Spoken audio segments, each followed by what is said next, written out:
Real cases, real people. Judge Judy.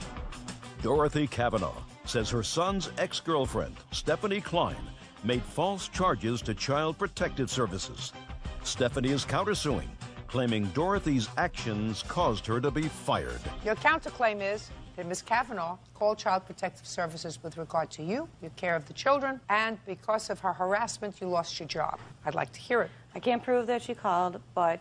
Then if you can't prove that she called, then you have no case. I'm not positive that she called. Kids were visited because of it, in which they stated that Dorothy... You can't tell me what they stated? Not necessary. I don't have to reach that threshold question because neither of you has any proof that the other was responsible for calling Child Protective Services. That's part of my Let me deal with Child Protective Services, these calls back and forth, whomever they came from. Calling Child Protective Services is like calling 911. You call 911 when there is some emergency, when you feel as if somebody is being threatened, when you feel as if somebody is being placed at risk. And I'm not saying that those things weren't the case with these allegations that were made by whomever they were made. But it should be a felony in every jurisdiction, a very serious crime, for people to use calls to Child Protective Services in order to either incite or resolve or for retaliation